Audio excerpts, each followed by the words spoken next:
Class 9-এ পড়ি। সবে মাত্র গোফের রেখা স্পষ্ট হতে শুরু করেছে। সারাদিন স্কুল আর বন্ধুদের সহিত আড্ডা দেওয়াই ছিল দৈনন্দিন রুটিন। ডর, ভালোবাসা কি সেটা নিয়ে তেমন কিউরিসিটি ছিল না। বন্ধুদের অনেকেই দেখতাম প্রেম করে, হাত কাটে, চিরকুট লিখে, ফোনে কথা বলে ইত্যাদি। ডর, সেদিন ছিল বুধবার 7ই অক্টোবর 2011। তাকে আমি প্রথম দেখি আমাদের ক্লাসের সামনে নিমগাছে হেলান দিয়ে দাঁড়িয়ে আছে আর কার সাথে যেন কথা বলতেছে আর হাসতেছে। আমি লক্ষ্য করলাম হাসলে ওর বাম গালে অনেক সুন্দর একটা টোল পড়ে, যা আমাকে ওই দিন বেশি মুগ্ধ করেছিল। ডর, তারপর থেকে যতই দিন যেতে থাকলো আমার ততই মেয়েটিকে ভালো লাগতে থাকে। কথাটা আমি আমার সবচেয়ে কাছের বন্ধু বিলাসকে জানাই। বিলাস হয়তো ক্লাসের কারো সাথে কথাটা শেয়ার করে আর পরে, বিশেষ করে আমার আল আমিন চাচার গার্লফ্রেন্ড অর্থাৎ যাকে আমি স্যার ম্যাডামদের সামনেই চাচি ডাকতাম। উনি আমাকে বলতেছে যে, পছন্দ করো বল না কেন। আমি বললাম কেমন করে বলবো, মেয়ে ক্লাস 6-এ পড়ে যদি স্যারের কাছে বিচার দেয়। এটা এমনিতেই বললাম।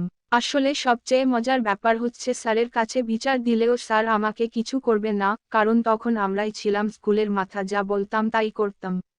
ডর, যাই হোক, পরের দিন চাচি আমাকে বলল আজকে মেয়েকে তোমার কিছু বলতেই হবে।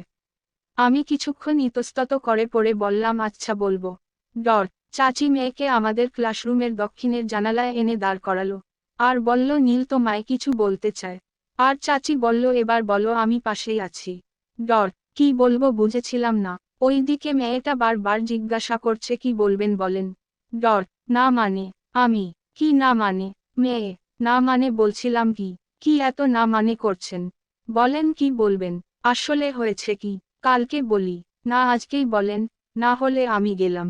এই শুনো, আমি না তোমাকে খুব পছন্দ করি। একদমই চোখ বন্ধ করে বলে ফেললাম। বলেই সেখান থেকে চলে আসলাম। ডর, কিছুদিন পর। ডর, এই শুনছেন, মেয়ে, তাকিয়ে দেখি ওই মেয়েটি। আপনি তো অনেক সুন্দর গান করেন। আমি সুন্দর গান করি কে বলছে তোমায়? আমি, কেউ বলেনি। আমি দেখছি ওই যে সেদিন স্যারের সাথে আপনাদের ক্লাসে গানের প্র্যাকটিস করছিলেন। ওহ, আচ্ছা সেদিন জানি কি বলছিলেন। কি বলছিলাম শুনতে পাওনি? হ্যাঁ শুনেছি তো। তো উত্তরটা কি? জবাবে কিছু বলছেন না, মাথা নিচু করে আছে। হয়তো লজ্জা পেয়েছে। কি হলো, কিছু বলো। কি বলবো? ভালোবাসি তোমায়, এইটা বলো। না পারবো না, না বলতে হবে। মেয়েটি দৌড়ে চলে গেল। ডর, বহু কষ্টে মেয়ের ফুফুর ফোন নাম্বার জোগাড় করলাম। কিন্তু এখন ফোন করব কি দিয়ে? আমার তো ফোন নেই আর বাসার ফোন দিয়ে কথা বলা যাবে না। কয়েকদিন পর সে আমাকে পছন্দ করে বলছে, কিন্তু কথা খুব কম হতো ওর সাথে, কারণ এই স্কুলেই তার খালাতো বোন পড়তো।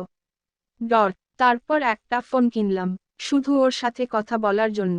ডর, সম্পর্কটা বেশ ভালোই ছিল, কিন্তু ফোনেও কথা বলা সমস্যা। ওর সাথে প্রথম আমার ফোনে কথা হয়েছিল 37 সেকেন্ড, পরে আর একদিন 53 সেকেন্ড। এই 2 দিন, প্রতিদিন স্কুল ছুটির পর তাকে বলে আসতাম যাচ্ছি, সেও আমাকে বলেই যেত। ডর, এইভাবেই আমি ক্লাস 10-এ উঠলাম। কিন্তু হঠাৎ কি জানি হলো, সে বলল আমার সাথে সম্পর্ক রাখবে না। ডর, আমি স্কুলের পিছনে গিয়ে খুব কেঁদেছিলাম। বিলাস আমাকে ওদের ক্লাসে গিয়ে তাকে অনেক বুঝাইছে কিন্তু লাভ হয়নি। ডর, ও আমাকে ডিরেক্ট বলে দিচ্ছে আমার সাথে কোন সম্পর্ক রাখতে চায় না। কিন্তু কেন তা আমি আজও জানি না। ডর, আমি বারবার জিজ্ঞাসা করেছিলাম কেন সম্পর্ক রাখতে চাও না। সে আমাকে কিছু বলেনি। আমার মতো আরও অনেকেই এই প্রশ্নটাই করে।